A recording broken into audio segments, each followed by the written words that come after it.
Baik, Assalamualaikum warahmatullahi wabarakatuh. Kenalkan, nama saya Muhammad Aulia Rizky sendiri dengan NIM 1030123004040.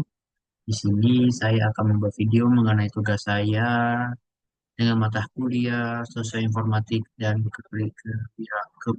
keprofesian.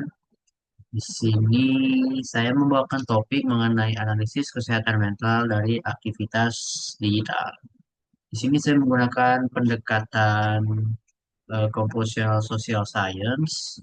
Untuk itu, mari kita langsung saja ke slide selanjutnya. Em, Latar belakangnya di sini mungkin hampir setiap hari kita berinteraksi itu lewat sosial media. Entah mungkin untuk berkomunikasi seperti chatting sama kawan atau mencari hiburan, entertainment, atau sekedar refreshing.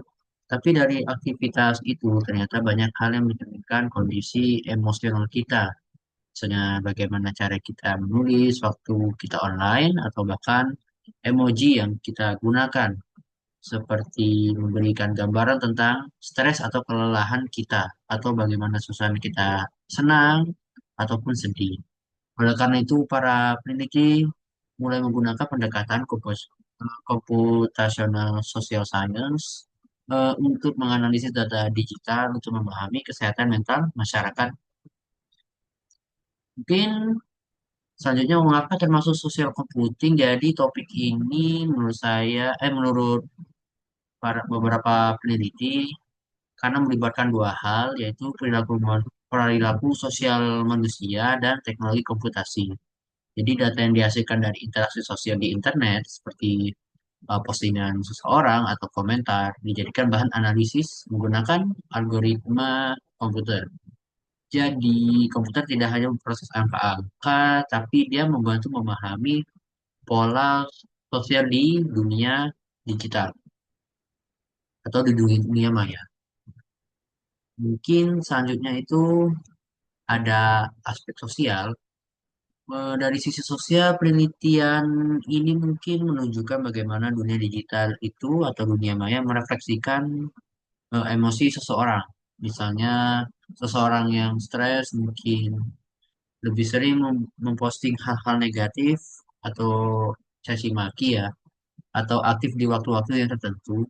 Dengan menganalisis pola ini, mungkin kita bisa tahu kondisi psikologis masyarakat itu bagaimana, tanpa harus menanyakan satu persatu orang ya.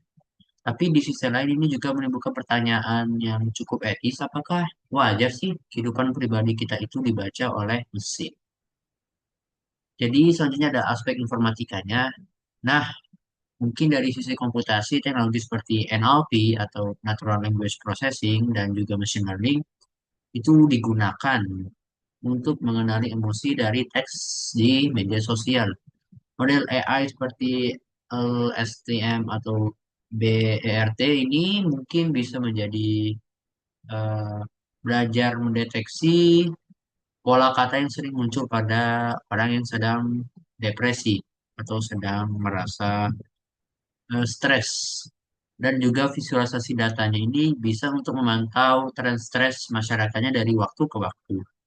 Lalu mungkin contohnya seperti dulu sebelumnya ada penelitian dari MIT, yaitu media lab mereka itu berhasil mendeteksi tanda-tanda depresi di sosial media, contohnya seperti di Reddit, hingga 3 bulan sebelum didiagnosis kli- klinis, seperti sudah tanda-tanda darurat seperti itu. Mungkin selanjutnya, mengapa penting? Eh, Kenapa penting? Mungkin menurut saya karena pendekatan ini bisa membantu lembaga kesehatan atau mungkin kampus atau pemerintahan mengetahui kondisi mental masyarakatnya. Jadi mungkin teknologi ini juga bisa digunakan sebagai sistem deteksi dini tanpa perlu interaksi secara langsung.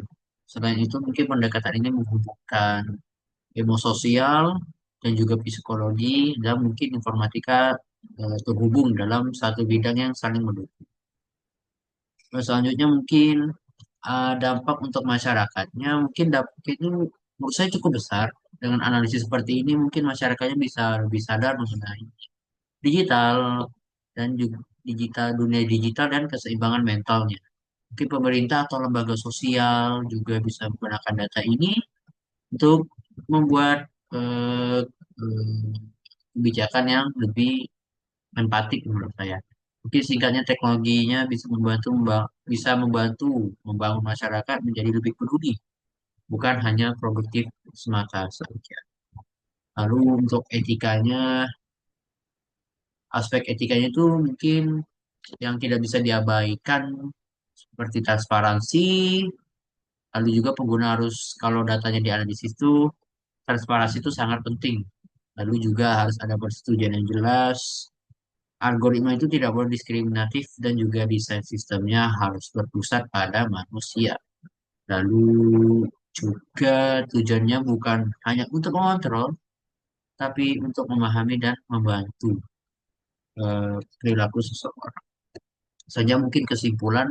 Jadi kesimpulan yang bisa kita ambil dari PPT ini mungkin analisa kesehatan mental dari aktivitas digital ini adalah mungkin contoh nyatanya penerapan computational social science. Topik yang saya bawakan ini mungkin menunjukkan bagaimana eh, teknologi itu bisa saling melengkapi ya. Dari data mungkin dari data yang membantu kita memahami manusia dan juga manusia mengarahkan teknologi agar tetap beretika. Dan pada akhirnya mungkin eh, teknologi yang baik adalah teknologi yang bisa memahami manusia, bukan mengganti. Mungkin sekian dari presentasi saya hari ini. Mohon maaf jika ada kekurangan. Terima kasih. Wassalamualaikum warahmatullahi wabarakatuh.